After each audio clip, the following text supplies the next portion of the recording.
এই দ্বন্দ্ব থেকে আমাদের দূরে সরিয়ে রাখতে হবে। সবসময় আলাপ আলোচনার মাধ্যমে, এর কথা নয়, আলাপ আলোচনার মাধ্যমেই সমস্যার সমাধান করতে হবে। চোখে দেখতে পান না, তাতে কি? মনের দৃষ্টি দিয়ে প্রতিদিন এভাবেই মানুষ গড়ছেন শান্তিপুর তন্তুবাই উচ্চ বিদ্যালয়ের শিক্ষক বিপ্লব সেন। নিয়ম করে রোজ আসেন স্কুলে, ছাত্রদের বাড়িয়ে দেওয়া হাত ধরেই পৌঁছে যান ক্লাস ঘরে। ক্লাস 5 থেকে 12 সমস্ত ক্লাসরুমের ইট কাঠ করিডোর হাতের তালুর মতো চেনেন। একইভাবে চেনেন ছাত্রদের মন। তার চোখে যে দৃষ্টি নেই সেটা ভাবনাতেই আসেনি কখনো। যে আমার যে এরকম একটা সমস্যা আমি কিন্তু ছোটোবেলা থেকে বুঝতে পারতাম না। আর 5টা সাধারণ ছেলেমেয়ের মতোই আমি নিজেকে ভাবতাম, কিন্তু যখন আমি ব্লাইন্ড স্কুলে যাই তখন আমি নিজেকে বুঝতে পারি যে আর 5টা ছেলেমেয়ের মতো আমি একটু না একটু আলাদা। কিন্তু আমি কখনো মানসিকভাবে কখনোই ভেঙে পড়িনি যে আমার এই সমস্যাটা আছে, এটা হবে না, ওটা হবে না। তাই যে কোনো কাজে আমি চেষ্টা করি যতটা পারি। ছোট থেকে স্বপ্ন ছিল শিক্ষক হবেন, পূরণ হয়েছে সেই স্বাদ। আমার বাবা মা ছোটোবেলা আমাকে স্কুলে দিয়ে এসেছিলো, সেই স্কুল থেকে আমার শুরু। আমি প্রথমে ছোটোবেলায় পড়তাম কুচবিহার ব্লাইন্ড স্কুলে, সেখানে থাকতাম প্রায় 7-8 বছর। সেখান থেকে আমি পরবর্তীকালে নরেন্দ্রপুর রামকৃষ্ণ মিশনে ভর্তি হই। সেখানে পড়াশোনা করার পর মাধ্যমিকে মোটামুটি ভালোই রেজাল্ট করেছিলাম, উচ্চ মাধ্যমিকটাও সেখানে দিয়েছি।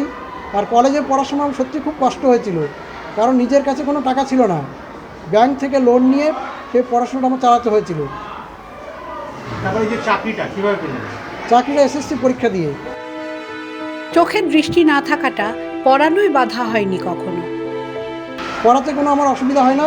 আমি বাচ্চাদের মনস্তত্ত্বটা বুঝি, বাচ্চাদের সঙ্গে কথা বললেই তাদের কী সুবিধা অসুবিধা সেগুলো আমি বুঝতে পারি। এবং প্রত্যেকে দেখুন তো, প্রত্যেকে জিজ্ঞেস করলে স্বতঃস্ফূর্তভাবে সবাই অংশগ্রহণ করে। এবং কারোর যদি কোনো কারণে আমাকে খারাপ লাগে সেটা ওরা শেয়ার করে যে স্যার আমার এটা অসুবিধা হচ্ছে, তখন আমি সেটা বুঝিয়ে দেওয়ার চেষ্টা করি। খাতা অবশ্যই দেখি, মানে আমি কাউকে দিয়ে দেখিনি, ভুল উত্তরগুলো আমি বলে দিই।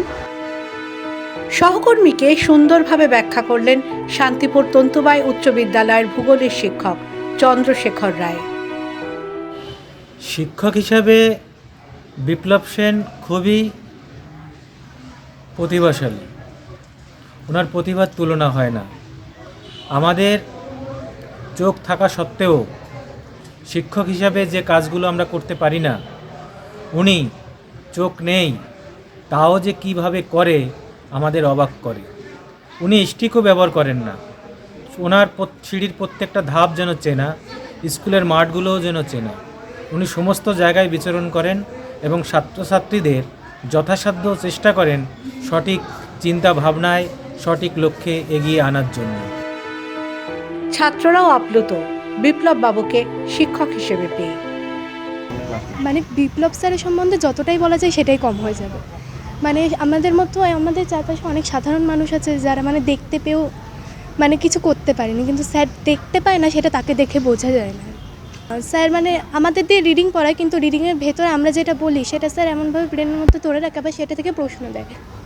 ওনার যেটুকু সম্ভব উনি নিজের যে প্রতিবন্ধকতাকে কাটিয়ে আমাদের ক্লাস করান এবং আমরা তাতে খুব আনন্দিত হই। কিছু কেউ দুষ্টুমি করে, কিন্তু আমরা তাদেরকে বারণ করি যে এরকম না করতে, বিকজ ওনার একটা প্রবলেম আছে, সেই প্রবলেমটাকে উনি এড়িয়ে যে আমাদের ক্লাস করাতে আসছেন, সেটা আমাদের এক অনুপ্রেরণা।